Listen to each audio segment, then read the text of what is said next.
আমি কাল এসেছিলাম, অর্থাৎ সেই আমাদের হুগলি জেলায় যে উপস্থিত হয়েছে যে বিশ্ব ইজতেমা।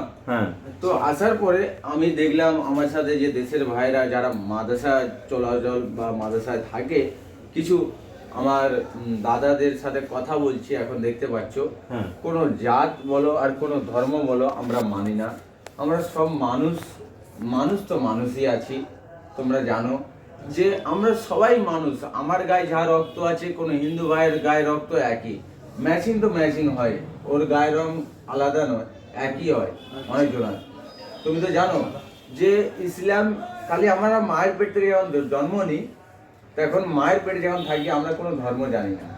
জানি যখন আমরা আসি দুনিয়াতে, যখন আমরা বুঝদার হই, তখন আমাদেরকে জানানো হয় যে আমরা ইসলাম আছি, আমরা হিন্দু আছি, আমরা খ্রিস্টান আছি। তো এইটার মধ্যে শর্টে বলে দিচ্ছি যে তোমার নাম কি দাদা?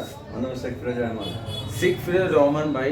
তো এখন কোন মাদ্রাসায় আছো? মোটামুটি মাদ্রাসায় যুক্ত আছে এবং আমার বিজনেসে অবশ্যই। আর এইটা আমি বলবো দাদা, তোমার নাম? আমার নাম শেখ ইসহাক। শেখ ইসহাক। তো খুব ভালো নাম আর খুব মিষ্টি নাম। তো তোমার মানে আমি মাদ্রাসা মসজিদ দুটো জয়েন আছি। মাদ্রাসা আর মসজিদ দুটো জয়েন আছে। তো এবার তোমার নাম? আমার নাম মৌলানা তাজউদ্দিন। মৌলানা তাজউদ্দিন। মেমারিতেই মানসাসনে যুক্ত। একদম এইটাই বলবো যে এখন যে ভিডিও সোশ্যাল মিডিয়ায় যে তোড়পাড় করছি, আমিও আছি, সাথে তোমরাও আছো। তো এখন কেমন লাগছে? তুমি এখন আছো কোথায়, মানে কোথায় এসছো? এখন এসছি আমি বিশ্বের যে ইজতেমা, যে বিশ্বের বড় ইজতেমা, সেই ইজতেমায় আমি এসছি, যেটা লাইফের প্রথমবার এলাম। তো এসছি খালি কিসের জন্য জানো? এই যে কানা ঘোড়া বোবারা এসছে এই মাদ্রাসায়, আর অনাথ বাচ্চারা আসার কথা ছিল কিন্তু আসে নাই। আমি দুটো মাদ্রাসার কন্ট্যাক্টে নিয়েছিলাম।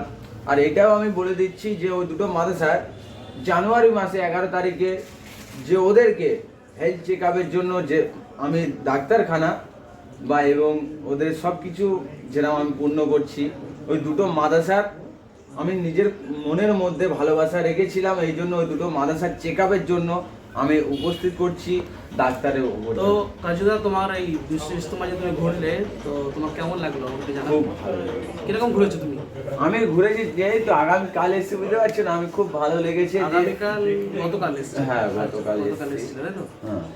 আর ইজতেমায় কত লোক দেখলে? অনেক লোক দেখেছি, আমি এটা ভুলতে পারবো না, কারণ এত জায়গায় ইজতেমা হয়েছে বা হাজার দশেক মতন হবে, লাখো লাখো কোটি কোটি মানুষ। আমি শুনলাম পরশুদিন জুম্মায় নাকি 2 কোটি লোক হয়েছিল, এটা কি সত্যি? ওর বেশি হয়েছিল, কারণ রাস্তাঘাট পুরো একদম। এর আগে কি কখনো? এর আগে আমি কোনো সময় দেখিনি। আর এটা আমি নিজে থেকে গর্বর মনে থেকে বলছি যে আমি এরকম মানুষ ভালোবাসা, আমাকে যা সাপোর্ট করছে তোমরা, যা আমাকে ভালোবাসতো, এরকম ভালোবাসা আমি লাইফে পাইনি। আমার বাড়ি হলো যদি এই ছেলেটাকে যদি ওরা ভালোবাসা পেতো, তাহলে আজকাল যে আনপড় বলে, যারা আমার পড়াশোনার নামে যে কলঙ্ক দেয়, তাদেরকে আমি মুখে জবাব দিয়ে দিতাম। সেই জন্য বলছি, কেডি ইন্ডিয়া কাজুদার এইটাই মনে আফসোস যে পড়াশোনা শেখেনি বলে এখন মানুষের কাছে লজ্জিত আমি খাচ্ছি। আর আশা করি আগামীকাল কোনো বাচ্চা না যেন ওরকম হতে পারে, সেই জন্য শেখাক। আর যারা যারা আছো গুরু, তাদেরকে নিজের মাথায় করে রাখবো। তো কাজুদা, কালকে কি দোয়ার জন্য সবাইকে দাওয়াত দিতে হবে এখানে? অবশ্যই। কালকে 10টা-12টার মধ্যে দোয়া হতে পারে। হ্যাঁ, তো সবাইকে ডেকে নেওয়ার জন্য সবাই আসবে।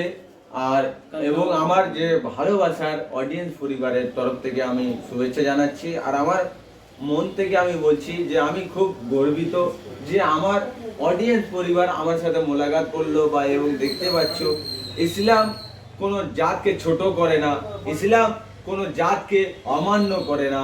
ইসলাম হলো খাঁটি, কোনো জাতকে নিচু রাস্তা দেখায় না। নিচু রাস্তা দেখাবে কে? যাদেরকে মনে ভয় নাই। তো আমাদের ওরকম ভয় নাই ভাই, আমরা লাইফ ভর যতদিন বাঁচবো ততদিন লড়াই চালিয়ে যাবো। তুমি কি যা আলহামদুলিল্লাহ, ভালো লাগলো কাজের সাথে কথা বলে। আমরা আবার ইনশাআল্লাহ দেখা হবে পরের দিন। একদম দেখা হবে। এরকম করে ইসলাম সহযোগিতা করে থাকো। একদম। ইসলাম আমাদের বড়। আসছি ভাই।